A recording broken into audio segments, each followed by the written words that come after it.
Hello guys, welcome back. आज हम लोग बात करेंगे कि किसी भी कंपनी में जब आप टेक्निकल इंटरव्यूज देने जाते हैं तो कौन सी ऐसी चीज़ें हैं जिन्हें आप फॉलो करें to crack your interview.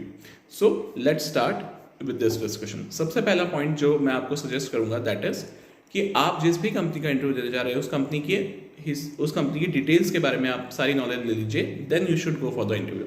Most of the time आपका इंटरव्यूअर आपसे कंपनी से रिलेटेड चीज़ों के बारे में कोई ना कोई क्वेश्चन पूछ सकता है टू चेक कि वाकई में आप उस कंपनी के साथ काम करने के लिए इंटरेस्टेड भी हैं या नहीं। सेकेंड पॉइंट जो मैं आपको सजेस्ट करूंगा, so that will be the confidence कि जब भी आप आंसर करें, भले ही आपका आंसर राइट डायरेक्शन या रॉन्ग डायरेक्शन में मूव कर रहा है, लेकिन आपका जो कॉन्फिडेंस लेवल है वो हमेशा आपका अच्छा होना चाहिए, क्योंकि किसी भी इंटरव्यू में कोई भी कैंडिडेट वो 100% क्वेश्चंस के आंसर नहीं कर पाता है, बट द कॉन्फिडेंस मैटर्स। तीसरा पॉइंट जो मैं आपके साथ बात करूंगा that is the eye contact while discussing anything with the interviewer. आप हमेशा eye to eye contact maintain करेंगे अपने इंटरव्यूअर के साथ to look that you are confident. The next point जो मैं आपके साथ डिस्कस करूंगा कि वाइल अगर आपसे इंट्रोडक्शन पूछ लिया जाता है तो आप अपने इंट्रोडक्शन को कंसाइज रखिए, टू द पॉइंट रखिए, instead of making it more and more detail.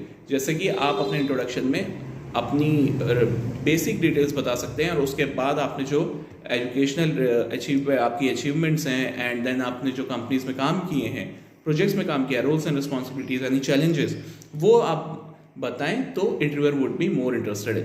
The next point I will suggest that अगर इंटरव्यूअर आपसे कोई भी क्वेश्चन करता है तो हमेशा आप प्रोवाइडिंग द डेफिनेशन, आप उसके कोर कॉन्सेप्ट्स के बारे में बात करें, अगर ज़रूरी है तो कोई एग्जांपल दे दें। नेक्स्ट पॉइंट इज कभी भी इंटरव्यूअर आपसे कोई क्वेश्चन पूछता है उसे बहुत ध्यान से सुनिए, क्योंकि वो आपको इंश्योर करता है कि आप हमेशा अपने आंसर को राइट डायरेक्शन में कर रहे हैं।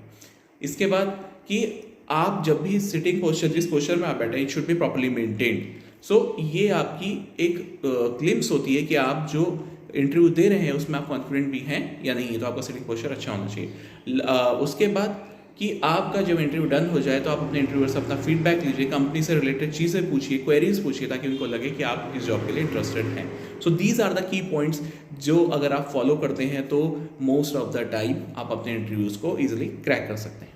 इंटरव्यूज़ के बारे में और जानने के लिए, क्रैक्स और टिक्स और टेक्निक्स के बारे में जानने के लिए चैनल को लाइक और सब्सक्राइब कीजिए, कमेंट्स फॉलो कीजिए। Thank you.